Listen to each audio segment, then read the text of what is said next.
Well, hello and welcome once again to Beat the Reset. My name is Tim and I am the guy in the hat. And today I wanted to share with you my perspective on what I believe is happening in the Middle East with regards to the global monetary system. A little bit of background though before we go any further. First of all, this involves fundamentally, in my opinion, two institutions. One is the East and the BRICS Alliance, the BRICS Alliance, and the other, of course, is the Western Alliance, essentially the currencies that form the International Monetary Fund's special drawing rights currency, but more specifically in the West, the United States dollar, which is still fundamentally, as of the recording of this podcast, still the world reserve currency. And right now, again, 60% of countries around the world still hold US dollars in reserve. So it is, and by all counts, the world reserve currency. But for how much longer? It does beg the question. And at some point, this US dollar is going to fall apart and fail, mainly because it has 2 cents and falling of buying power, less than 2 cents of its original buying power as compared to gold in 1913. So it is fundamentally finished as far as purchasing power goes. But let's go back to where this conversation began with the East, the BRICS Alliance. Brazil, Russia, India, China, and South Africa largely starting to form an alliance around about 2011. Commodity trading nations, largely. Russia, of course, major gas giant. You have South Africa, absolutely massive in minerals. And Brazil, we have oil. And these are huge trading nations. However, the BRICS Alliance has one country within its group that is particularly of interest to me, and that, of course, is China.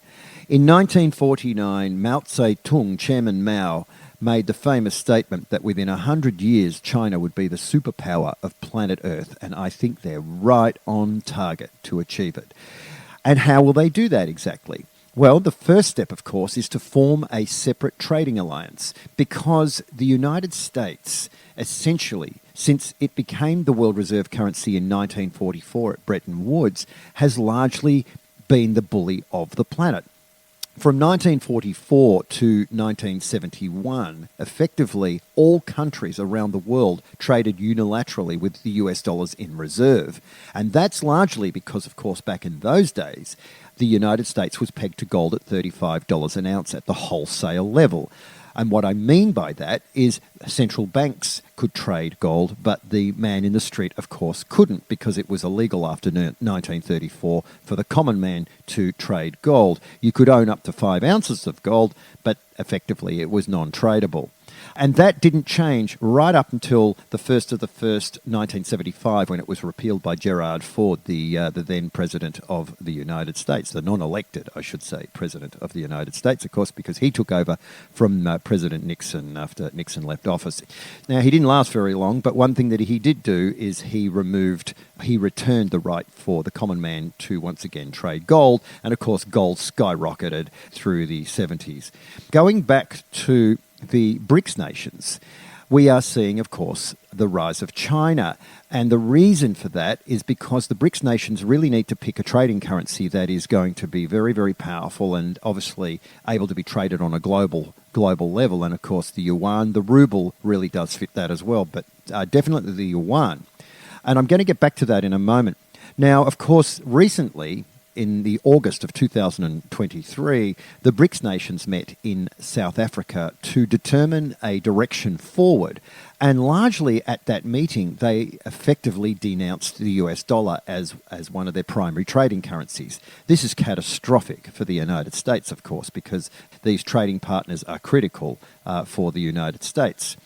They haven't stated, the BRICS Alliance have not stated which currency they're going to preference as their primary currency, but you could back it in that it's either going to be ruble, but more likely to be Chinese renminbi, otherwise known as yuan. So that is potentially what could happen here. After that meeting, it was determined that there were another 40 or so interested nations, maybe 44 interested nations, in joining the BRICS alliance because everybody has had enough of the US dominance and US bullying and sanctioning and being bossed around by the US. So they, of course, this alliance want to break away from that and to come up with a new trading regime and probably even a new world reserve currency. Will it be commodity-backed? And there's been a lot of talk about, will this currency be commodity-backed? My opinion, no, it won't. But there's been a lot of debate and largely sparked by a few comments that were made at the very, very early stages of the BRICS alliance. But there is a loose suggestion that it could be commodity-backed.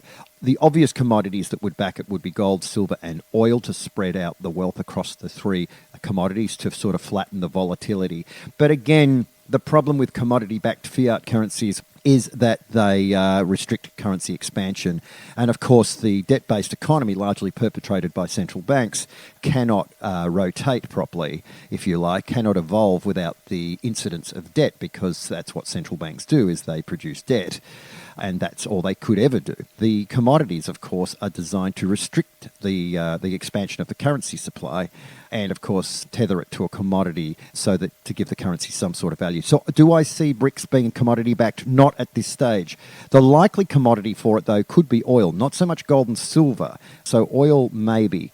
In addition to the 5 nations that make up the BRICS alliance, there are now a further 6. Argentina, Ethiopia, Egypt, Iran, the United Arab Emirates, and, of course, Saudi Arabia.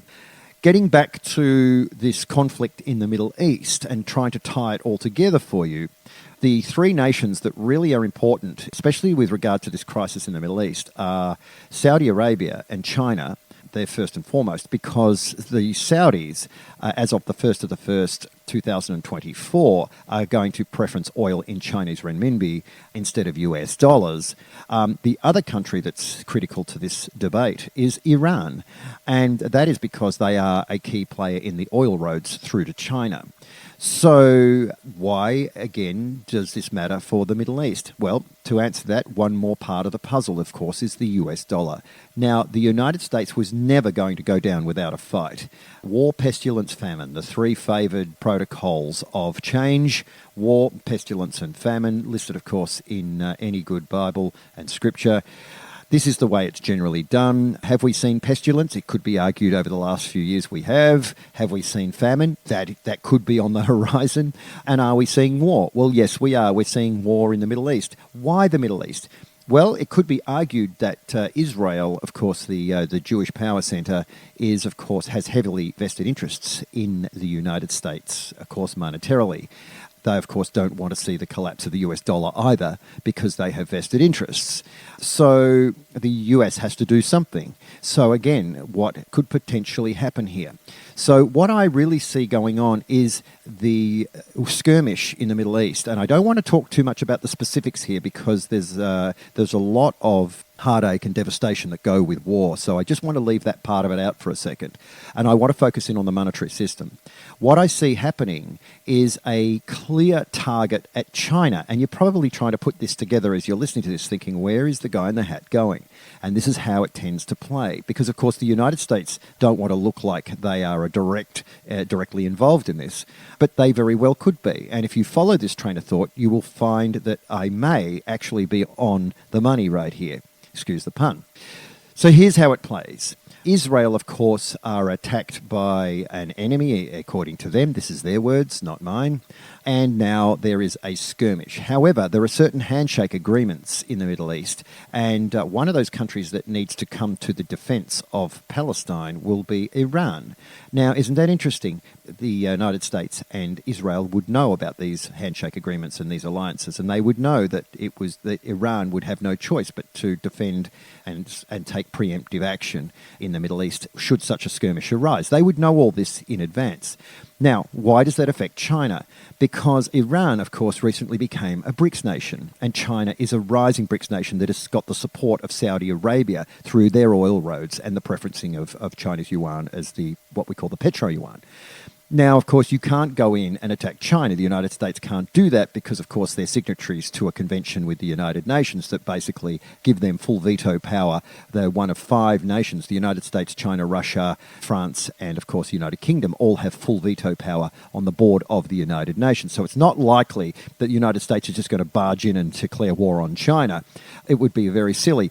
Of course, the other country is Saudi Arabia. They're not going to declare, no one's going to declare war on Saudi Arabia. They're far too powerful from an economic viewpoint. Now, that just leaves poor old Iran. Now, of course, no one's going to declare war on Iran directly. So here we have a skirmish in the Middle East that Iran is obligated to take part in. And once they do that, then they will be exposed and vilified by the mainstream media in the West. They will be heralded as heretics and a nation that has nuclear powers that could potentially blow up the world. They will be vilified on every level, giving the Western Alliance the excuse to go in and bomb the oil fields or to take out certain oil fields within Iran. This is a highly likely possibility. Now, again, you can see how the strategy works just perfectly, because the oil roads being decimated in Iran would affect China and the rise of China, especially at a time when the Saudis are about to launch together with China the petro-yuan or the petro-renminbi. And this is how it's done. Now, of course, the United States don't look like they would be involved, but they are heavily involved because, of course, Israel and the United States are inextricably linked through their power centers. The question is, where does the United States dollar go from here? So the first thing is they want to hurt China from an economic standpoint, but not directly, because China is a trading partner with the United States. But here's one of the interesting anomalies for the US. They have got a little bit of a conundrum, and that is the fact that whilst China is not only their trading partner, and China is a major BRICS alliance partner, which is an Eastern alliance partner, China also forms a basket of currencies that the United States may rely on to save the US dollar. Let me explain. If the US dollar were to fail, they only have very limited options on where they could potentially go. One is to try to ram in their new cryptocurrency known as central bank digital currency. The other, and that could be done through FedNow or the Digital Currency Money Authority, which has just produced the UMU, the Unicoin. But more than likely, they're going to turn to the International Monetary Fund, which has the special drawing rights currency. Now, that special drawing rights currency is essentially a secondary reserve currency, or could be a secondary reserve currency if the US dollar were to fall over.